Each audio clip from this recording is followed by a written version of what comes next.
ዘመናዊ ትምህርት በሀገራችን የተጀመረው በ19ኛው ክፍለ ዘመን መገባደጃ ላይ ወደ ኢትዮጵያ በመጡ ሚስዮናውያን ሲሆን በመንግስት ደረጃ ደግሞ በአፄ ምኒልክ ዘመነ መንግስት እንደ አውሮፓውያን አቆጣጠር በ1907 ዳግማዊ ምኒልክ ትምህርት ቤትን በማቋቋም ነው።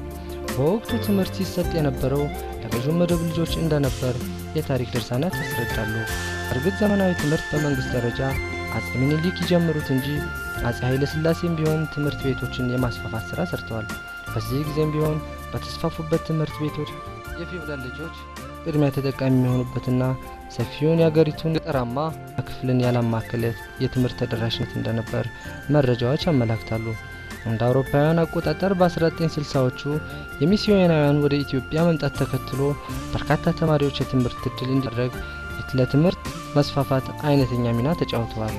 በ1970ዎቹ የሀገሪቱ አጠቃላይ የትምህርት ሽፋን 10% መቆየቱንና ይህም ሽፋን መሰረት ያደረገው ከተማን እንጂ ገጠርን እንዳልነበር የትምህርት ሚኒስቴር መረጃዎች ያስረዳሉ።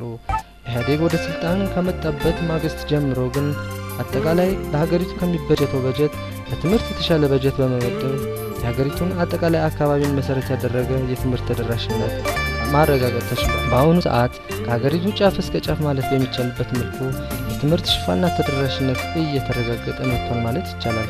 የሆነው ደግሞ ሀገራችን በተለይ ጥራት ያለው የትምህርት ፖሊሲ መንደፍ ሀገሪቱ በምታከናውነው አጠቃላይ ፖለቲካዊ፣ ኢኮኖሚያዊና ማህበራዊ እንቅስቃሴዎች ትምህርት ዋነኛ መሳሪያ መሆኑን በማመን ነው። ሀገራችን ኢትዮጵያ የትምህርት ተደራሽነትን ካረጋገጠች በኋላም የትምህርት ጥራትን ለማረጋገጥ ቀን ከሌሊት እየሰራች ትገኛለች። በተለይም የትምህርት ጥራትን ለማረጋገጥ የተደራጀ የትምህርት የልማት ሰራዊት መገንባት አይነተኛ መሳሪያ መሆኑን በመረዳት እየተንቀሳቀሰች ያለች ሀገር ነች። በተጨባጭም የትምህርት የልማት ሰራዊት በትምህርት ቤቶች በመገንባት በትምህርት ጥራት ተጨባጭ ለውጥ ማምጣት ከጀመረች ሰነባብታለች። ከዚህም ጎን ለጎን በትምህርት የልማት ሰራዊት ግንባታ ልክ እንደ ሽፋኑ ሁሉ በሁሉም የሀገሪቱ ክፍሎች በሚገኙ የትምህርት ተቋማት ተደራሽ በማድረግ ተሞክሮ መቀመርና ማስፋት በጣም አስፈላጊ ነው። ታዲያኛም እንግዲህ በትምህርት የልማት ሰራዊት ግንባታ ተሞክሮ ለመቀመር በወረዳችን ከተማ ጽጽቃ ከሚገኙ ትምህርት ቤቶች ውስጥ በሰርካለም ታደሰ ትምህርት ቤት በመገኘት 10ኛ ክፍል ተማሪ የሆኑትን የህዳሴ የልማት ቡድንን ተሞክሮ ልናካፍላችሁ ወደናል።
እሺ ስሜ መምህር ሀብቱ መርሻ ነው የሚባለው። የሰርካለም ታደሰ ሁለተኛ ደረጃ ትምህርት ቤት እንዲሁም ፕሪፓራቶሪ ትምህርት ቤት የኬሚስትሪ መምህር ነኝ። ለ10ኛ ዲ ክፍል ደግሞ ያው ተጣሪ ስም ተጣሪ መምህር ነኝ። ይሄ ያው እንግዲህ የአደረጃጀት ወይም የልማት ቡድን 1 ለ5 አደረጃጀትን ልንጀምር የቻልንበት ምክንያት መንግስታችን ካወረደው የስራ ወይም አሰራር መሰረት 1 ለ5 በሚለው በሁሉም ሴክተር ሁሉም በገባበት ሙያ ወይም በሚሰራው ስራ በ1 ለ5 ተደራጅቶ በሰራ ቁጥር ውጤታማ እንደሚሆን በሀገራችን የ5 ዓመት ስትራቴጂ የተቀመጠ ሲሆን በትምህርት ቤታችን ደግሞ ወደ ትምህርት ቤታችን ስናመጣው ይህ 1 ለ5 አደረጃጀት በተማሪዎች ትልቅ ሚና እንዳለውና ተማሪዎችን ሊያበቃ እንደሚችል ታውቆ ተገንዝበን ወደ ስራ የገባንበት ሁኔታ ነው ያለው። ይህ 1 ለ5 አደረጃጀት ደግሞ አንደኛውና ዋነኛው ጠቀሜታው ተማሪዎች እርስ በርሳቸው ስለሚተዋወቁና በእርስ በርሳቸው ጥሩ ውጤት ላይ እንዲደርሱ ክላስ ውስጥ መሳተፍ የሚያፍሩ ተማሪዎች ሊኖሩ ይችላሉ። መምህራቸውን በጥያቄ ለመጠየቅ የሚሸማቀቁ ወይም ድፍረቱ ላይኖራቸው የሚችሉ ተማሪዎች ይኖራሉ። በዚህ 1 ለ5 ተደራጅተው ግን ሲሰሩ አንደኛ ሁላቸውም ስለሚተዋወቁ የመግባባት ወይም የሚከብዳቸውን ነገር ከጓደኛቸው ጋር በአንድ በመሆን ሸር እየተደራረጉ የሚያውቁበት መተድ ነው የዚህ 1 ለ5 አደረጃጀት ጥቅሙ። 1 ለ5 አደረጃጀት ሞር ለተማሪዎቹ እጅግ በጣም ጠቀሜታ ያለው ነው። በዚህም ስናይ ዝቅ ያለ ተማሪ ከላይኛው ወይም አክቲቭ ለርነር ከምንለው ጋር እኩል የሚመጣበት አጋጣሚ ይኖራል። ይሄ እንዴት ነው ስንል ያው ከቤት እስከ ትምህርት ቤት ከትምህርት ቤት እስከ ቤት በሚሄዱበት መንገድ 1 ለ5ም ሆነ 2ም 3ም ሆነው እየተነጋገሩ ስለሚሄዱ በዛ መካከል ለትምህርታቸው ትልቅ ትኩረት እንዲኖረው ይሆናል። የ1 ለ5 ተደራጅተው መስራታቸው ትልቁና ዋነኛው ነገር ብዬ ያው እኔም ለልማት ቡድኑ ተጠሪ ሆኜ ወይም ለ10ኛ ዲ ክፍል ተጠሪ ሆኜ የማሰራቸው ዋናው እና ትልቁ ነገር እነዚህ ተማሪዎች ነገ ሀገር ተረካቢ ዜጋዎች ናቸው። እንዲሁም ሀገር ተረካቢ ዜጋ ከመሆናቸው አንፃር ብቁ ዜጋ ከማፍራት አንፃር በትምህርት ጽሕፈት ቤታችን እንዲሁም በመንግስት ስትራቴጂ በተያዘው መሰረት 1 ለ5 አደረጃጀት የጀመርነው መነሻው ምንጩ ከዚህ ነው ለማለት ያክል ነው። ያው ከትምህርት ልማት ሰራዊት ግንባታ ጋር ተያይዞ ምንድነው በያዝነው የትምህርት በጀት ዓመት የትምህርት ቤታችን ቁልፍ ተግባር የትምህርት ልማት ሰራዊት ግንባታ በተመለከተ ነው። ስለዚህ ይህንን የትምህርት ልማት ሰራዊት ግንባታ ካሉት አደረጃጀቶች መካከል እንግዲህ ከተማሪ 1 ለ5 ከተማሪ የልማት ቡድን እንዲሁም ደግሞ ከመምህራን የልማት ቡድን ጋር በማጣመር እያንዳንዱ አደረጃጀት የአመለካከት በክህሎት የሚያዳብርበትን ሁኔታ በመፍጠር የራሱ በመጀመሪያ ደረጃ በእቅድ ኦሪየንቴሽን ተግባብተን ወደ ስራ የገባንበት ሁኔታ ነው የነበረው። እቅዳችንን አቅደናል። እያንዳንዱ ከተማሪ 1 ለ5 እቅድ ጀምሮ እስከ መምህር የልማት ቡድን እቅድ ድረስ ባሉት ተገቢውን ግምገማ በማድረግ ክፍተቶቻችን የት ላይ ነበሩ፣ ድክመቶቻችን የት ነበሩ፣ እነዚያን በማድረግ ጥንካሬያችንን በመለየት ለድክመቶቻችን ምክንያቶችን በመፈለግ ስለዚህ ወደ ሶሉሽን የገባ ነው። እቅዳችንን ከለስን በጣም ደካማ አሰራር አፈጻጸም ነው የነበረን። ከዛ በመነሳት እቅዳችንን በመከለስ የልማት ሰራዊት ግንባታችንን ማጠናከር ነው ያዝነው። ለዚህም እንግዲህ በጣም በርካታ ሞዴል ሴክሽኖች እየተፈጠሩ ያሉበት ሁኔታ ነው ያለው። በጣም በርካታ 1 ለ5ቶች እየተለወጡ በእቅዳቸው መሰረት እየተመሩ ወደ ተግባር የገቡበት ሁኔታ ነው ያለው። ይህም እያንዳንዱ ተማሪ በአንድ ሰብጀክት ከ50 እና ከዛ በላይ ማስመዝገብ አለበት ብለን የጣልነው ግብ እንድናሳካ መንገድ የፈጠረልና መንገድ የሆነልን ሂደት ነው ያለው። ስለዚህ 1 ለ5ታችንን በመጠቀም የተማሪዎቻችንን ውጤት 100% ማሳካት እንችላለን ብለን ያቀርነው። ስለዚህ በማሳካት ላይ ነው ያለነው። ስፔሻሊ 11ኛና 10ኛ ክፍልና 12ኛ ክፍል የሀገር አቀፍ ፈተና ተፈታኞች ናቸው። እነሱ ላይ ትኩረት በማድረግ ሌሎችንም ጭምር ጥያቄዎችን በመስራት የ1 ለ5 ተጠሪ አባላት ጥያቄዎችን በማዘጋጀት ለተከታዮቻቸው በማቅረብ ውጤታቸውን ከሴክሽን ደረጃ እያሻሻሉ ያሉበት ሁኔታ ነው ያለውና ለዚህም ደግሞ ምቹ ሁኔታ የመግባባት አንድ ለአምስት መሪዎች ከልማት ቡድን መሪዎች ጋር መምህራን ከተማሪዎች ጋር ምቹ ሁኔታዎችን እየፈጠርንላቸው ቦታዎች በእርግጥ የቦታ እጥረት የተወሰነ ይኖረናል። ማቴሪያልም በተመሳሳይ እንደዚህ ግብአቶች እያሟላን ተማሪዎቻችንን ውጤታማ ለማድረግ እየሰራን ያለንበት ሁኔታ። እቅድ ስናቅድ በክላስ ደረጃ በትምህርት ቤት ደረጃ እቅድ ይታቀዳል። በአንድ ለአምስት አደረጃጀት ደግሞ በክላሱ እቅድ አቅደናል። እቅዱን ያቀድነው ያው ትምህርት እንደጀመርን ተማሪዎች ወደ ትምህርት ገበታቸው እንደተካተቱ የአንድ ለአምስት አደረጃጀት እቅድ አለው የራሱ እቅድ። ይህም እቅድ በክላስ ውስጥ አቅደን ለአምስቱም የአደረጃጀት መሪዎች የሰጠንበት ሂደት አለ። ይህን እቅድ ስናወጣ ሁሉም ተማሪዎች ተስማምተውበትና እንሰራዋለን ብለው የገቡበት እቅድ ነው። ይህ እቅድ ታዲያ ለውጡ ምንድነው? ለምንሰራው ስራ በእቅድ የምንጓዝ ከሆነ ውጤታማ ያደርገናል። ተማሪዎቹም ወር በገባ በሁለተኛው ሳምንት ሲወያዩ የከረሟቸውን ነገሮች ሲወያዩ የሰነበቱትን ነገሮች በጥያቄ መልክ የሚወዳደሩበት አጋጣሚ አለ። አንደኛ ከታች ያለው ተማሪ እኩል ከላይኛው ተማሪ ጋር አንድ ለማድረግ በእቅድ ነው የምንመራው ማለት ነው። መሰረት ነው ወደ ተግባር የገባ ነው። ወደ ተግባር ከገባም በኋላ እንግዲህ ተማሪው ያው አንደኛ አምኖበት ነው መግባት ያለበት። ኦሬዲ የመጀመሪያ አካባቢ መንጠባጠቦች ነበሩ። አሁን ላይ ግን ተማሪው ሙሉ በሙሉ የአደረጃጀት ጥቅሙን አምኖ ተቀብሎ እየሰራው ያለው አካሄድ አለ። ያው ወደ ትግበራ ምዕራፍ እንግዲህ አንድ ብለን ጀምረናል። ይሄ የትግበራ ምዕራፍ ዋነኛውና ትልቁ ነገር ተማሪዎችን ተለውጠው ማየት ነው። በመጀመሪያው ሴሚስተር ብዙም እንኳን ባይባል የተወሰነ ሰርተናል። ለውጡም ምንድነው? አንደኛ ከ50 በታች በፐርሰንት ከ50 በታች የሆነ ተማሪ የለንም። በደረጃም ሲታይ እንዲሁ ከ90 በላይ የሆነ ከ90% በላይ የሆነ አቬሬጅ ያስመዘገቡ ተማሪዎች አሉን። ከ85 እስከ 90 ባለው ኢንተርቫል ውስጥ ከ75 እስከ 85 ያለው ሞር ግን ተማሪዎቻችን ያሉት አሁን ከ80 እስከ 90 ባለው ኢንተርቫል ውስጥ ነው። ሞር ደግሞ እነዚህ የሆነበት ምክንያት እርስ በርሳቸው በመደጋገፋቸው እና በአንድ ለአምስት ተደራጅተው በሚሰሯቸው ስራዎች ውጤታማ ስለሆኑ ነው። ስሜ ተማሪ ኃይሉ አማረ እባላለሁ። የምማረው 10ኛ ክፍል ነኝ። ለአንድ ለአምስት አደረጃጀት ያለው ጥቅም ተማሪዎቹ ድፍረት እንዲለምዱና የማይገባቸውን ደግሞ መምህር በሚያስተምረው ላይ ለመምህር በአንድ አይነት አካል ለኛ ሲያስረዳን እነሱን ደግሞ እኛ ከገባን በሌላ ዘዴ ተማሪዎች ይገባናል በሚለው ዘዴ በራሳችን እናስተምራቸዋለን። ከዛ በተጨማሪ ደግሞ ልጆቹ ተበራርተው ሁሌም ትምህርታቸው ደስ ካለ በሚገባን ስናስተምር ይሄ እንደዚህ ነው ብሎ አደረጃጀት ጥቅማቸውን አውቀው ወደ ትምህርት ቤት እንዲገቡ እንስባቸዋለን። እና በተጨማሪ ደግሞ ይሄን አደረጃጀት ስንሰራ ሁላችን ተማሪዎች ከመጣን በኋላ በሁለት ሳምንት ከተወያየን በኋላ ጥያቄና መልስ ውድድር እናዘጋጃለን። ይሄ እንዴት የሳቱን ጥያቄ እንደገና ከቤት ብሎ እንዲሰሩ ማለት ነው። ከዛ አንድ ተማሪ ሲቀር ለምንድን ነው የቀረው ብለን ያን ጥያቄ የቀረውን ልጅ ደግሞ የተማርነውን ጥያቄ እንደገና ሄደን በምን ሚስቴክ ነው የቀረው ምናምን ብለን ሄደን እዛ ያንን ደግሞ የቀረውን አብሮ እንዲማር ደግሞ ማድረግ እንችላለን ማለት ነው። አንድ ለአምስት አደረጃጀት የሚጠቅመው ያው ተማሪዎች ያለ የአካል ብቃታቸውን ያው እንዲያጎለጽፉ ነው። ይሄ ደግሞ ያው አንድ ለአምስት አደረጃጀት የተሻለ ውጤት እንድናመጣና ለማትሪክ ዝግጁ እንዲሆን አንድ ለአምስት ይጠቅማል ማለት ነው።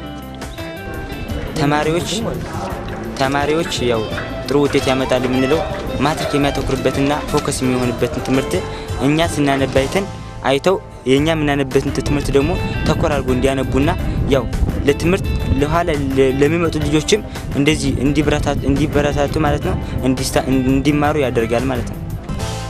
ስሜ ተማሪ አበባ እያሌው ይባላል። የ10ኛ ዲ ክፍል ተማሪ ነኝ። እንግዲህ በአደረጃጀት መስራታችን ያለው ጥቅም በጣም ብዙ ጥቅም ይሰጠናል። አንደኛ ከመምህር እንትን እንደን ጥያቄ ከጓደኞቻችን እየጠየቅን አንደኛ ጓደኞቻችን ጋር በብዙ ቋንቋ ነው የምንግባባው እና እንዲሁም ደግሞ በአደረጃጀት ጓደኞቻችን ጋር ስንሰራ የተለያዩ ነገሮችን እንጠይቃለን። አንደኛ እና በዚህ የተነሳ አሁን እኛ በሳምንት 2 ቀን ነው የምንማረው፣ ማክሰኞና ሐሙስ። በሁለት ሳምንት አንዴ ደግሞ የጥያቄና መልስ ውድድር አለ። ብዙ ነገር አግኝቼበታለሁ። የማላውቀውን ነገር አውቄያለሁ። ከጓደኞቼ ብዙ ነገር ተረድቻለሁ እና ይህን ነገር እኔ አንድ ለአምስት አደረጃጀት ይጠቅማል ብዬ አስባለሁ። ብዙ ለውጥ አምጥቻለሁ። ከመጀመሪያ ትምህርት ቤት ሲጀምር አሁን እንደ ማትሪክ ወሳጅ ከመሆኔ አንፃር መጀመሪያ ትምህርት ሲጀምር ምንም ነገር አላጠናም አይደለም፣ እየዞርኩ ነበር። እኔ ፑል ቤት እንዲሁም የተለያየ አልባሌ ቦታ ነበር የምውለው እና አሁን ከጓደኞቼ ጋር በመሆኔ ብዙ ነገር አሻሽያለሁ። አንደኛ ከጓደኞቼ ጋር ብዙ ጥያቄ ጠይቃለሁ፣ ብዙ ነገር ረዳለሁ እና ሳላፈር እንትን ሳለር ከጓደኞቼ ጋር ብዙ ነገር እንትን እላለሁ እና በጣም ብዙ ለውጥ አምጥቻለሁ ብዬ አስባለሁ። በተለይ ከሁለተኛ ሴሚስተር ወደዚህ ብዙ ነገር ተምሬያለሁ፣ ብዙ ነገር አጥንቻለሁ እና ለወደፊቱ እኔ ብዙ ትምህርት ይሆነኛል ብዬ አስባለሁ። 1 ለ5 አደረጃጀት እንዳጠቃላይ እኔ በጣም አሪፍ ብዬ ወስደዋለሁ። ለብዙ ነገር ይጠቅማል። 1 ለ5 በትምህርት ቤት ብቻ አይደለም፣ በሌላም 1 ለ5 አደረጃጀት ነው ያለው። በአሁኑ ጊዜ 1 ለ5 አደረጃጀት በጣም ብዙ ጠቀሜታ አለው ብዬ አስባለሁ። አሁን እንደምታዩት በሰርካለ ሁለተኛ ደረጃ ትምህርት ቤት ላይ ነው የምንገኘው። አጋጣሚ ዛሬ የተማሪዎች የጥናት ተማሪዎች በአደረጃጀት የሚያጠኑበት ቀን ነው። በሳምንት 2 ቀን ተማሪዎች በአደረጃጀት ያነባሉ፣ ያጠናሉ፣ እርስ በርሳቸው ይጠያየቃሉ። ሐሙስና ማክሰኞ ማለት ነው። እንግዲህ እንደ ወረዳችን እናሳካዋለን ብለን ካቀድናቸው ግቦች አንዱ የትምህርት ልማት ሰራዊት መገንባት ነው። በትምህርት ልማት ሰራዊት ቤት ተግባሮቻችን ማሳካትና ተማሪዎቻችን በስነ ምግባርና በውጤታቸው የተሻለና የላቀ ውጤት ባለቤት እንዲሆኑ ማድረግ ነው ግባችን። ከዚህ አኳያ አሁን በአሁኑ ሰዓት በወረዳችን ያሉ ትምህርት ቤቶች አጠቃላይ የትምህርት ፕሮግራሙ በተደራጀ የትምህርት አደረጃ ልማት ሰራዊት አማካኝነት እየተመራ ይገኛል። ይህ የትምህርት ልማት ሰራዊት ማለት ተማሪዎች ውጤታቸውን ለማሻሻል በጋራ የሚያነቡበት፣ በጋራ የሚወያዩበት፣ በጋራ የሚጠያየቁበት፣ የሚደጋገፉበት፣ በስነ ምግባር የሚመካከሩበት ፕሮግራም የአሰራር ሂደት ነው። ከመሆኑም እንደ ወረዳ የትምህርት ልማት ገነባ ከምንለው ተቋም ውስጥ አንዱ የሁለተኛ ደረጃ ትምህርት ቤት ነው። በአጋጣሚ አሁን በቅርቡ እንዳየነው የ10ኛ የልማት ቡድን ነበር ይስናይ የነበረው። እንደ ትምህርት ቤት 29 የልማት ቡድኖች አሉ። አብዛኛዎቹ የልማት ቡድኖች በሞዴልነት የሚፈረጁ የልማት ቡድኖች ናቸው። በሞዴልነት እንዲፈረጁ ያደረጋቸው አንደኛ ተማሪዎች ውጤታቸውን ለማሻሻል በጋራ በቋሚነት እያንዳንዱ ተማሪ በ1 ለ5 በልማት ቡድኑ በተደራጀው አግባብ በማጥናት በመደጋገፍ ውጤታቸውን እንዲሻሻል ካደረጉ የልማት ቡድኖች ውስጥ አንዱ ነው። እዚህ መገለጫው ከ41 ተማሪዎች ውስጥ ሁሉም ተማሪ በሁሉም የትምህርት አይነት 50 እና ከዛ በላይ ማሳካት አንዱ ግባቸው ነበር። ይህንን ያሳካ የልማት ቡድን ውስጥ አሁን ያየነው የልማት ቡድን 10ኛ ዲ ልማት ቡድን ነው። በተመሳሳይ ሌሎቹ በዚህ አግባብ ውጤታማ እየሆኑ ያሉበት አግባብ ነው እየተፈጠረ ያለው። ከትምህርት ክትትል ጋር ተያይዞ እያንዳንዱ የልማት ቡድን የተመደበለት መምህር አለ። በተመደበለት መምህር አማካኝነትና በክፍል ውስጥ ያሉ የአደረጃጀት መሪዎች አማካኝነት ተከታታይ ክትትል በማድረግ ተማሪዎች አልፎ አልፎ በተለያየ ምክንያት ቢያቋርጡም እየተመከሩ የመቅረትን ዝንባሌ እያሻሻሉ አሁን በተሻለ መንገድ በቀን ከአንድ ተማሪ አልፎ አልፎ አንድ ተማሪ 2 ተማሪ ከመቅረት ባሻገር በአብዛኛው መማር በሚገባው ሰዓት ተገኝቶ ትምህርቱን በመከታተል ላይ ያለ መገለጫ ነው የሚሆነው። ተማሪዎች በስነ ምግባራቸውን በተመሳሳይ እንዳውም በሞዴልነት የሚገለጽ አንዱ መስተጋብር ምንድነው? ከተማሪዎች ስነ ምግባር ነው። ተማሪዎች በጋራ ያነባሉ፣ በጋራ ይሄዳሉ፣ በጋራ ይመጣሉ፣ በጋራ ይወያያሉ። ከዚህ አኳያ የሁለተኛ ደረጃ ተማሪዎች እንደመሆናቸው መጠን ምንም አይነት የባህሪ ችግር የሚከሰትበት መንገድ አይደለም። በራሳቸው ማቹርድ እንዲሆኑ ያደረጋቸው አንዱ በቅርበት እርስ በርሳቸው የሚወያዩና የሚደጋገፉ የሚመካከሩበት ስርዓት በመፍጠሩ ነው። ይህ ስርዓት የተፈጠረው ደግሞ በትምህርት ቤቱ የትምህርት አመራርና መምህራን አማካኝነት የቅርብ ክትትልና ድጋፍ አማካኝነት የጎለበተ ልምድ ነው። ስለዚህ ይሄንን ተግባራዊ ማድረግ ከቻል ብቁ ዜጋ በስነ ምግባሩ የታነጸ በውጤቱ ውጤታማና ተወዳዳሪ የሆነ ዜጋ እየፈጠር ተኪ ምሁራንን እየፈጠር ነው የምንሄድበት ድርድር ለመፍጠር እጅግ ምቹ ሁኔታ ይፈጠራል እና እኛም እንደ ወረዳ ይሄንን ምርጥ ተሞክሮ በሁሉም ትምህርት ቤት እንዲዳረስ ለማድረግ ዝግጅት ላይ ነው ያለነው። ይሄ ውጤታማ ስራ ተማሪ የበለጠ የሚያኮራው ነገር ተማሪው የሚፈልገውን ውጤት አግኝቶ የሚፈልገው የትምህርት ባለሙያ የሙያ ባለቤት እንዲሆን ማድረግ ስለሆነ ይሄንን ጀመረናል። በቀጣይ እያጎለበት ነው የምንሄድበት መንገድ ይፈጠራል። ብለን እናምናለን። በዚህ ያው እንግዲህ በአደረጃጀት በኩል ከውጤት በስተጀርባ እንዲሁ አንዳንድ ከሰራናቸው በኋላ ያጋጠሙ ችግሮች አሉ።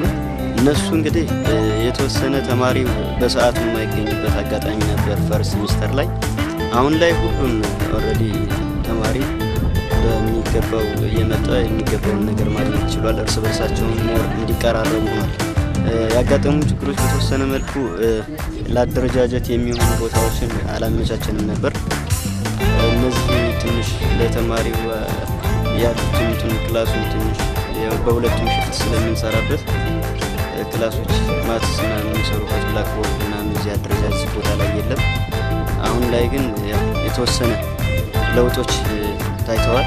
እነዚህ ለውጦች ደግሞ ምንድነው? አንደኛ የአደረጃጀት ቦታዎች እንደምታያቸው እዚህ አካባቢ እኛ የሰራንበትም አሁን በቅርብ ራሳቸው ተማሪዎች የሰሩት የአደረጃጀት ቦታውን ጥላን ተገና አድርገው መቀመጫቸውን ወንበር እነዚህ ነገሮች አመቻችተዋል። ይሄ እንግዲህ ካጋጠሙ ችግሮች ዋናው አንድ ጥሩ ነገርን ለማግኘት ችግር እንዳለው ነው። እነዚህ ተማሪዎች ደግሞ ውጤታማ ሲሆኑ እነዚህን ችግሮች እንዳልነበሩ ይሆናሉ ማለት ነው። ለምን የመፍትሄ አቅጣጫ ስለተደረገባቸው ወይም ደግሞ አመርቂ ውጤት ስለተገኘባቸው ገና ከጅምሩ ጥሩ ነው። ያው እንግዲህ ተማሪው በዚህ ከቀጠለ ለማትሪክ ጥሩ መዘጋጀት የሚችሉበት አጋጣሚ እንዳለ ነው የሚሰማኝ። ችግሮቹም እንዳሉ ነው። ሆኖም ግን ችግሩን ተጋፍጠን አልፈን ጥሩ ውጤት ማምጣት ነው የሚሹት ተማሪዎችም ያሉት እንቅስቃሴዎች ይህን ይመስላል። እንግዲህ አንደኛ ከአሁን በፊት ከነበረው ጋር ስናነጻጽረው ሞር እንደዚህ በእቅድ አንጓዝም ነበር። እቅድ አውጥተው ነው አሁን እየተጓዝን ያለ ነው። ከመፍትሄ አንፃር ለመወያያ የሚሆኑ ብላክቦርዶች ምናምን አልነበሩም። አሁን ትርፍ ክላሶች ላይ አካባቢ እየሄዱ ትንሽ የተማሪ ብዛት ቢኖርም እንኳን ባለው ብላክቦርድ መጠቀም ችለዋል። ሁለተኛ ያው የጥላ ቦታ መቀመጫ የሚወያዩበት 1 ለ5 የሚሰሩበት አካባቢ አልነበረም። እሱም ያው ያየነው ነው። 1 ለ5 አደረጃጀት የሚሰሩበት የልማት ቡድን የራሱ የሆነ መቀመጫ ይዟል። ከእንደዚህ አንፃር በተከታታይ ጽህፈት ቤትን ከትምህርት ቤቱ አስተዳደርም አንዳንድ ድጋፍ ይደረጋል። መጽሐፍ እነዚህ ነገሮች የተሟላላቸው ነው። ተወሰነ ቢሆንም እንኳን ሙሉ በሙሉ ያው ከተሟላ ቀጣዮቹ ከነሱ እግር የሚተኩት ተማሪዎችም የተሳካ ኖሮና የተሳካ አደረጃጀት እንደሚሰሩ ተስፋ እናደርጋለን። በትምህርት ቤት ደረጃ አሁን የትምህርት ልማት ሰራዊት ተማሪት አደረጃጀት የትምህርት ልማት ውጤታማ ለማድረግ የሚደረገው ጥረት እጅግ አበረታች ውጤት እየተመዘገበበት ነው ያለው። ቀደም እንደገለጽኩላችሁ በዚህ ትምህርት ቤት በአጋጣሚ አስተዳደሩ ልማት ቡድን ዳሴ ልማት ቡድን የሚባል ስያሜ ያለው ነው። ይህም ቅድም እንደተገለጸው በውጤታማ የልማት ቡድን ከሚባሉት በአደረጃጀት የመማር ማስተማሩን ሂደት ከሚያጎለብቱት ውስጥ አንዱ ነው ብለናል። እንግዲህ እንደነዚህ አይነት ጥሩ የአሰራር ሂደቶች እንዲቀጥሉ አንደኛ ይሄ በራሱ ተማሪዎች በአደረጃጀት ማስተማር ፔዳጎጂካል ሲስተም ነው። ፔዳጎጂካል የአሰራር ሂደት ነው። ከክላስሩም ማኔጅመንት ይዘት ጋር አንድ ነው። እሱን ተግባራዊ ማድረግ ማለት ነውና ቀጣይነትም እንዲኖረው ተግባሩ በትምህርት እቅዳችን ውስጥ እየተካተተና በድጋፍ ስርዓታችን የሚደገፍ በቼክሊስት በየሩብ ዓመቱ በየወሩ ለመማር የተሰጠ በየሩብ ዓመቱ የትምህርት ባለሙያው ጭምር መጥቶ እየተደገፈ ክትትል እየተደረገ በክላስ በ1 ለ5 እና በልማት ቡድን አደረጃጀት በየሳምንቱ በየ15 ቀኑ በየወሩ ድጋፍና ክትትል እየተደረገ የሚቀጥል ሂደት ነው። ይህን በማድረግ ረገድ እንደኛ እንደ ወረዳ እንደ ትምህርት ቤት በጣም ውጤታማ የሆኑትን እውቅና እየሰጠን እያበረታታን እየሸለም ሁለተኛ ጥረት ያለባቸውንም በተከታታይ ድጋፍ እንዲቀጥሉ ልናደርግ የምንችልበት የእቅዳችን የአሰራር አካል አድርገን እየቀጠልን ያለንበት ሂደት ነው። ከዚህ የበለጠ ያሉትን ተሞክሮች አስፍተን በቀጣይነት ውጤታማ ሊሆኑ የሚችሉበትን አሰራር እያተጋን የምንሄድበት ሰዓት ነው የምንቀርጸው የሚል ሀሳብ ነው ያለኝ። ያው እንግዲህ ይህ አደረጃጀት ቀጣይነት እንዲኖረው ለትምህርት ቤትም እየተሰራ ያለው እንደ ክላስም እየሰራን ያለነው ስራዎች አሉ። አንደኛ የግንዛቤ ለውጥ ተማሪዎቹ የግንዛቤ ለውጥ እንዲኖራቸው ማድረግ ነው። ሁለተኛው ይህ የአደረጃጀት ቀጣይነት እንዲኖረው ሌሎች የአደረጃጀት ክፍሎች ወይም ሌሎች የልማት ቡድን አካላቶችን ጠቀሜታውን አውቀው እንዲቀጥሉ። ሁለተኛ ያው ተጨማሪው ደግሞ በቼክሊስት መገምገም ነው። ቼክሊስት ማን ሰራ ማን አልሰራም የሚለው አንደኛ ተማሪው ሞር ሳያቋርጥ በተደጋጋሚ ይመጣል። በተደጋጋሚ መጣ ማለት ደግሞ ይሄ አደረጃጀት አይቋረጥም ማለት ነው። ይሄ አደረጃጀት ቀጣይነት እንዲኖረው የምናደርግበት መንገዶች እነዚህ ሲሆኑ በተጨማሪም ሁኔታዎችን ማመቻቸት፣ ተማሪዎች የሚወያዩባቸው ቦታዎችን እንዲሁም መግቢያ መሳሪያ የሚሆኑ ነገሮችን ከትምህርት ጽሕፈት ቤቱ የተወሰኑ እንትኖች ተደርገውበት ለቀጣይ ጥሩ ግብዓት ኖሮት ተማሪዎቹ የአንድ ለአምስት አደረጃጀት አውቀው ጥሩ ግብ እንዲመቱና ውጤታማ እንዲሆኑ ነው እየሰራን ያለ ነው። ዋነኛው ነገር ግን የእኛም የመምህራኖቹም ልፋት እንዲሁም የትምህርት ቤቱ ትልቅ ነገር ምንድነው? ተማሪዎቹ ውጤታማ ሆነው ለትልቅ ዩኒቨርሲቲዎች ወይም ኮሌጆች ከመላው ኢትዮጵያ ካሉ ተማሪዎች ጋር ተወዳዳሪ እንዲሆኑልን ማብቃት ነው ዋናው እንትናችንና ያው ይሄ ነገር እንዲሆን ከሆነ ደግሞ ሁሉም ተማሪ ያለውን አስተዋጽኦ እያደረገ አንድ ለአምስቱን በማጠናከር እንዲቀጥል በማድረግ አንጻር እየተሰራ ያለ ስራና ቀጣይነት እንዲኖር ደግሞ ሁላችንም የስራው ባለደረቦች እንዲሁም ትምህርት ቤቱ ላይ ያለን መምህራኖችም የአደረጃጀት መሪዎች ተማሪዎቹ ይህንን ማስቀጠል የግንዛቤ ለውጥ የምንሰጥበት አጋጣሚዎች ይኖራሉ አስበው እና ከዚህ አንጻር እየተሰሩ ያሉ ስራዎች ይህንን ይመስላሉ።